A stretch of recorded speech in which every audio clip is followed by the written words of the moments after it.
बिस्मिल्लाहिर्रहमानिर्रहीम। साइज 1.2 का question number 4 में ये बताना है कि जितने भी मैट्रिक्स दिए गए हैं A B C D and E, तो उनमें हमने उस मैट्रिक्स का नेगेटिव मैट्रिक्स बनाना है। तो जैसे हमने पढ़ा है कि किसी भी मैट्रिक्स का नेगेटिव मैट्रिक्स बनाने के लिए उस पूरे मैट्रिक्स को आप -1 के साथ मल्टीप्लाई कर देते हैं।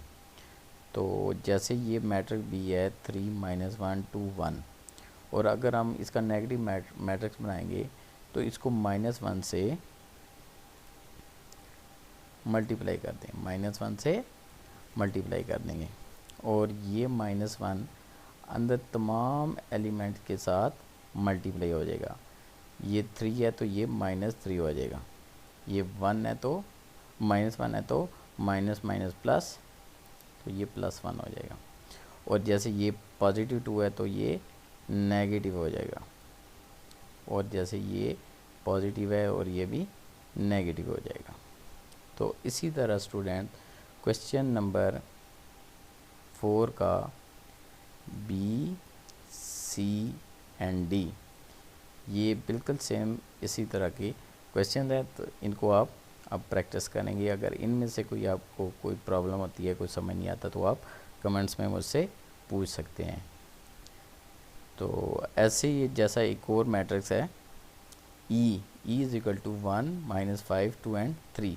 जब आप इसका नेगेटिव मैट्रिक्स बनाएंगे तो ये क्या हो गया, -1 को ई से मल्टीप्लाई कर देंगे। तो -1 जब इससे मल्टीप्लाई हो जाएगा तो ये हो जाएगा -1 इंटू 1, तो ये होगा -1। हम ये वाला माइनस इसके साथ मल्टीप्लाई हो गई, माइनस प्लस हो जाएगा, और ये वाला नेगेटिव या माइनस से मल्टीप्लाई हो के -2 हो जाएगा, और ये 3 माइनस से मल्टीप्लाई हो के -3 हो जाएगा। तो स्टूडेंट्स उम्मीद है कि आपको ये चीज़ समझ आ गई होगी। तो आपकी प्रैक्टिस के लिए अब आपके लिए मैं छोड़ रहा हूँ इसी का ए सी एंड डी पार्ट। अगर इनमें से आपको कोई प्रॉब्लम होती है तो आप कमेंट्स में मुझसे पूछ सकते हैं। Thank you.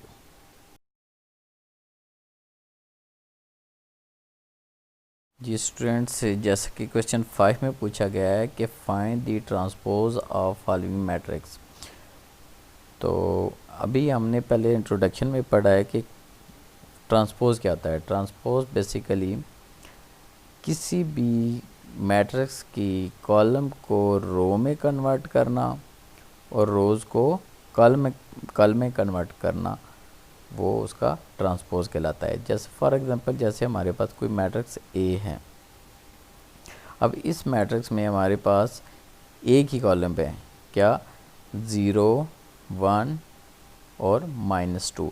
अब जब हम इसका ट्रांसपोज लेंगे तो वो हो जाएगा 0 1 -2, तो ये इसका ट्रांसपोज हो जाएगा।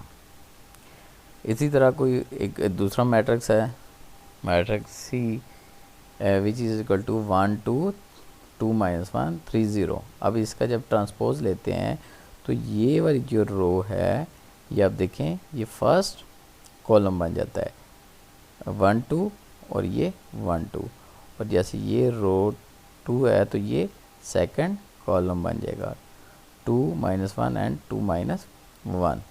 ये थर्ड रो है 3 0, तो ये बन जाएगा 3 0। तो इस तरह ये किसी भी मैट्रिक्स का आप ट्रांसपोज ले सकते हो। फॉर एग्जांपल, जैसे एक और मैट्रिक्स है F is equal to 1 2 and 3 4।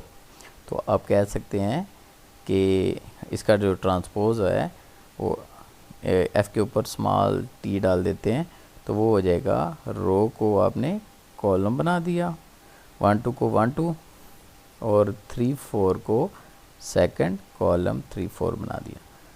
तो स्टूडेंट्स, मेरे ख्याल में आपको अब ट्रांसपोज निकालना आ जाना चाहिए।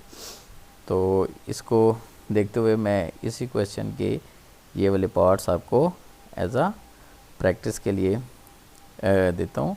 तो आपने इनकी प्रैक्टिस करनी है। अगर कोई आपको इसमें से क्वेश्चन या कोई पार्ट समझ नहीं आता तो आप मुझे कमेंट्स में पूछ सकते हैं। तो बी सी डी एंड ई। ये आपका एज अ प्रैक्टिस वर्क है। Thank you so much.